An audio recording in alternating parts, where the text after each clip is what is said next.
माधवपुर गांव में रहने वाला महेंद्र अपने चारों बेटों के साथ तेल का व्यापार करता था। परिवार में 4 भाइयों के बीच एकमात्र बहन नायरा जो सबसे छोटे होने के नाते सबकी लाडली थी। माता पिता के चले जाने के बाद चारों भाइयों का प्यार अपनी बहन के लिए और भी ज्यादा बढ़ गया है। समय गुजरने के साथ ही चारों भाइयों की शादी हो जाती है।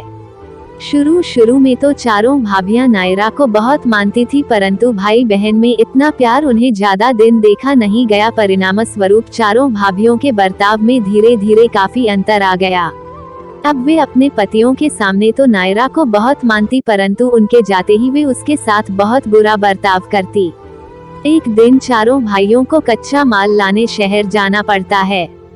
जाते जाते वे हर बार की तरह इस बार भी अपनी पत्नियों से नायरा का ख्याल रखने के लिए कह जाते हैं। वैसे तो वे चारों अपने पतियों के हाँ में हाँ मिलाती हैं, परंतु उनके मन में ईर्ष्या की भावना अंगड़ाई ले रही है। उनके जाते ही चारों भाभियों का व्यवहार नायरा के प्रति और कठोर हो जाता है। चारों भाइयों के घर लौटने और अपनी बहन के ना मिलने पर वे बहुत दुखी होते हैं, परंतु लाख प्रयास के बाद भी वे उसे नहीं ढूंढ पाते। एक दिन जब वे उसी जंगल के रास्ते शहर जा रहे थे, तभी उन्हें लकड़ियां बिन रही कुछ औरतों के बीच अपनी बहन नायरा दिखाई देती है। अपने भाइयों को सामने पाकर नायरा खुद को नहीं रोक पाती। उसकी आंखों से अश्रु की धार बहने लगती है। चारों भाई उसे लेकर घर वापस लौट आते हैं। नायरा को उनके भाइयों के साथ देखकर चारों भाभियों की रूह कांप जाती है, परंतु अपनी चालाकी एक बार फिर दिखाते हुए वे पूरी घटना से अनजान बनते हुए नायरा से पूछती हैं।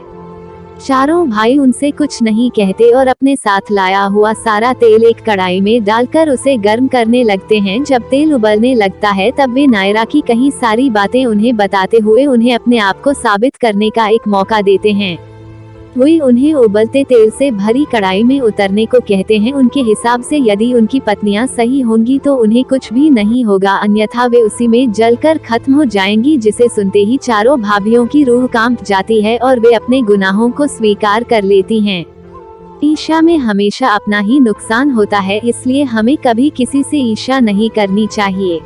कहानी अच्छी लगी हो तो चैनल को सब्सक्राइब करें और लाइक करें।